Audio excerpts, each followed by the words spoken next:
మంత్రావు సత్య జయంతి ఉత్సవాలు జరిగాయి. ఈ కార్యక్రమంలో రెవెన్యూ మంత్రి అనగాని సత్యప్రసాద్, దవనిగడ్డ ఎమ్మెల్యే మండలి బుద్ధప్రసాద్ పాల్గొన్నారు.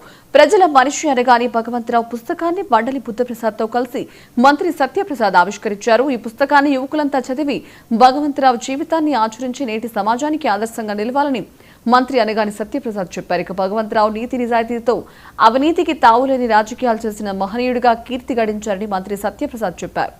పెదనాన్న భగవంతరావు దారిలో నడుస్తూ ప్రజలకు సేవ చేయడం ఎంతో సంతోషాన్నిస్తోందని మంత్రి అనగాని చెప్పారు. ఈ సందర్భంగా సత్కరించడం జరుగుతుంది. మా ఏర్పాటు చేయడంలో మా తమ్ముడు శివప్రసాద్ నాకు ఎంతో సహకరించాడు. వారికి నా అభినందనలు.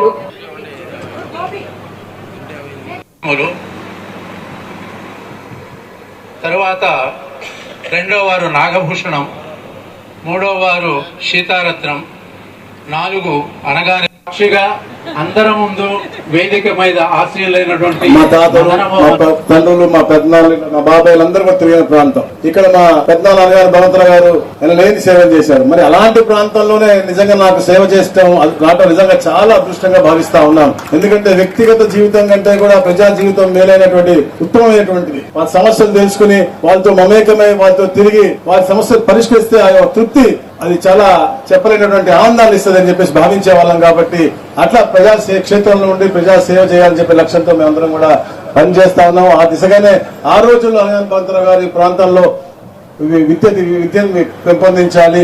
ఏదో వారు పడ్డ కష్టాలు, ఊరు నుంచి ఒక స్కూల్కి వెళ్ళాలన్నా పడ్డ కష్టాలు అవ్వచ్చు, లేకపోతే ఉన్నత చదువుకి వెళ్ళాలంటే నాగపూర్ దాకా పోవాల్సి వచ్చేది, అలాంటప్పుడు అవ్వచ్చు.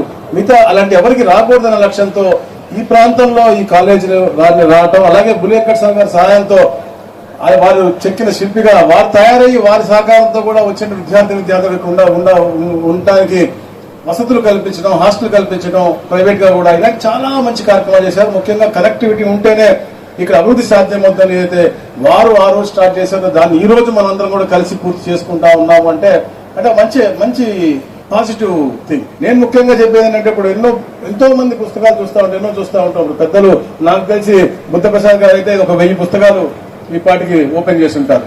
ఈ పిల్లలందరూ కూడా మీరు చూడాలి. తప్పకుండా ప్రతి ఒక్క బుక్ కూడా తెచ్చామా, చూసామా, వెళ్ళామా కాదు.